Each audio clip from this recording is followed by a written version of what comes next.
Qu'est-ce qu'elle fait du bien celle-là. Salut à tous, c'est Kovek, on se retrouve pour le débrief de ce match entre l'Olympique de Marseille et Brest. Avant qu'on commence, n'hésitez pas à mettre le petit pouce bleu pour le soutien et pour le référencement. Ça ferait vraiment plaisir. On va parler de ce débrief, on va parler de Lopez qui a été monstrueux. Quel match de Pau Lopez. Monsieur Pau Lopez a sorti un match exceptionnel. 6 arrêts pardon, au total dans ce match. Il a fait fermer des bouches très clairement aujourd'hui. Enfin attention, faut pas trop s'enflammer, mais c'est clairement un match exceptionnel de sa part, masterclass. Il a sorti les parades qu'il fallait et franchement voilà, quel match de Pau Lopez.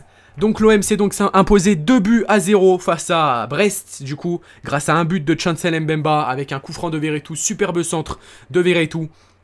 Sur le côté droit avec ce coup franc et la tête ensuite de Chancel Mbemba qui ouvre le score. Et ensuite le 2-0, but d'Ismaïla Sarr sur un débordement de Lodi qui centre ce ballon. Vitinha qui tente de reprendre mais il est trop court malheureusement. Et ça revient bien heureusement sur Ismaïla Sarr qui marque son premier but cette saison avec l'OM. Et qui marque son premier but dans l'histoire avec l'OM, tout comme Chancel Mbemba qui marque son premier but cette saison. Voilà, ça a été un match vraiment exceptionnel hein, de tous les joueurs hein, pratiquement.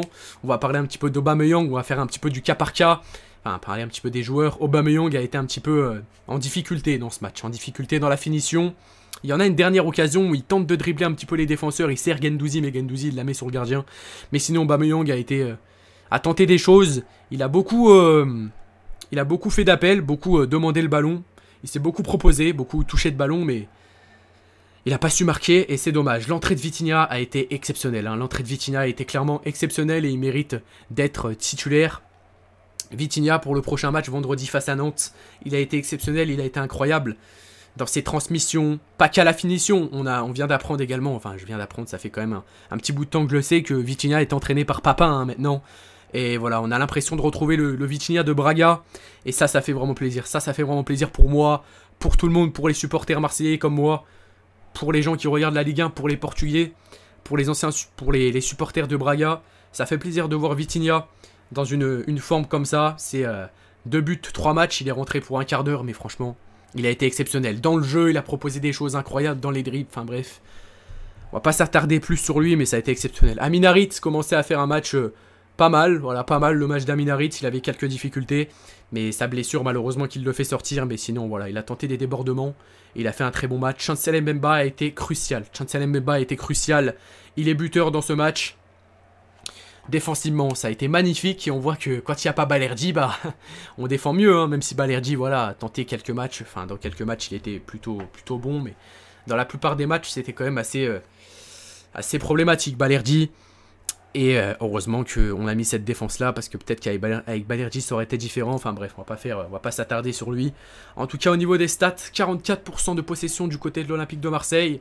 En première mi-temps, on a été un petit peu bousculé par cette équipe de Brest. Et ensuite je trouve que c'est un petit peu l'entrée, enfin il y avait un 0 hein, toujours, mais c'est un petit peu l'entrée de Vitinha qui a fait changer le cours du match. Vitinha a changé clairement le cours de ce match, j'ai envie de vous le dire. Même s'il y avait un 0, on était en train de se faire bousculer. 18 tirs pour Brest, vous vous en rendez compte quand même? 18 tirs pour Brest, et ça il va falloir faire attention, il ne faut pas s'enflammer pour cette victoire. 18 tirs, 7 tirs cadrés et 6 arrêts. Enfin 7 arrêts du coup de Pau Lopez. Incroyable, quel match du gardien espagnol. Et du coup bah voilà, hein, on n'a pas eu la possession, on a eu les meilleures occasions. Ils ont eu plus de tirs mais on a eu les meilleures occasions hein, très clairement. Il faut se le dire. Après voilà, c'est vraiment une très belle équipe de Brest ce soir qui a montré de très très grandes choses et qui méritait clairement de marquer, je vous dis la vérité. Heureusement qu'il y a eu Pau Lopez qui était là pour arrêter ses ballons, qui était là pour nous rassurer et voilà. Allez, on pourrait parler de qui? On pourrait aller voir le classement maintenant, le classement de Ligue 1, tout simplement. Alors voilà, Marseille est premier du coup avec... attendez, je vais le mettre sur le côté, c'est plus correct. Alors hop, Marseille est premier. Enfin, deuxième plutôt, à égalité de points de Monaco. Vous le voyez le classement, Marseille est premier à égalité de points de Monaco. Je vais le mettre en plus grand, finalement, on va y arriver. Voilà, hop, Marseille est premier à égalité de points de Monaco. Enfin, premier, voilà, pas dans le classement, parce que Monaco a marqué 10 buts et Marseille en a marqué 6. Voilà, vous voyez le classement, Brest est troisième avec 6 points, Rennes est quatrième avec 4 points. Et on va aller voir maintenant le bas de classement, tout simplement, avec Brest, qui passe de la deuxième à la troisième place, tout simplement, avec 6 points. Et voilà, après, il y a quand même des équipes qui n'ont pas joué, hein, comme Paris, comme Nice, comme Strasbourg, comme Reims, etc. Paris qui va jouer tout à l'heure, enfin qui est en train de jouer d'ailleurs, face à Lens. J'espère qu'ils vont perdre, en tout cas, ce serait la priorité pour Marseille. Évidemment, voilà, parce que pas que parce que c'est le rival, ça serait aussi la priorité pour Marseille. Même s'ils sont quand même à 5 points de nous, mais voilà, qu'il y ait des mauvais résultats aussi pour les autres équipes. En tout cas, voilà, bon match dans l'ensemble des joueurs, hein. Il n'y a pas trop de flop pour moi. Klaus a tenté des choses, mais il rate beaucoup ses centres, Klaus. Il faut se dire la vérité. Klaus qui rate beaucoup ses transmissions. Il y a plus de déchets que de bonnes transmissions. Lodi a fait un bon match. Lodi, pour moi, a fait un bon match. Verretou, c'était exceptionnel. C'était exceptionnel, Verretou. Beaucoup de récupération au milieu de terrain. Il est passeur décisif. Il a failli marquer. Il a failli marquer sur l'avant-dernière occasion, si je ne me trompe pas. Il a failli marquer, Verretou. C'est dommage. En tout cas, voilà. Ne nous enflammons pas. La saison est loin d'être finie. On est deuxième du classement. Sourions tout simplement. Restons unis. On est l'Olympique de Marseille. On est le plus grand club français. Restons unis. Et il va falloir maintenant aller chercher encore cette victoire vendredi face à Nantes. Et la présentation de Correa aussi, j'ai oublié d'en parler. Correa a été présenté au Vélodrome, a été quand même beaucoup, comment dire, exulpé hein, par le stade Vélodrome avec les 60 000 supporters. Moi je crois à ce joueur, je pense qu'il va faire de grandes choses avec l'Olympique de Marseille. Alors attention, hein, comme je vous l'ai dit lors de ma vidéo, on a vu qu'il faisait beaucoup de barbecue avec l'Inter, etc. Donc voilà, il va falloir faire attention à ça. Mais sinon voilà, Correa qui a été présenté au Vélodrome, je pense qu'il va jouer vendredi. Parler un petit peu de l'Argentin. Il a la grinta, mais quel flow de ce joueur, il a la grinta d'Argentine. Et j'espère qu'il va réussir avec l'Olympique de Marseille parce que c'est un joueur qui a de grandes qualités. Il n'a pas trop su le montrer ces derniers temps avec l'Inter, avec quand même 44 matchs et 4 buts. Mais bon, voilà, comme je vous l'ai dit, c'est un joueur qui est rentré les 10-15 dernières minutes avec l'Inter, donc bon, on peut pas juger sur ça, vous voyez, on peut pas juger sur ça. Il est rentré quelques courtes minutes avec l'Inter, donc c'est pas le ratio match-but qui compte, c'est plus ce qui va se passer sur le terrain.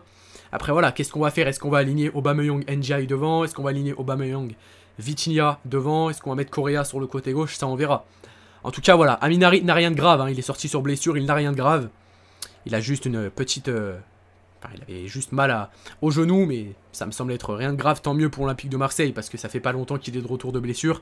Ça serait dommage de le perdre.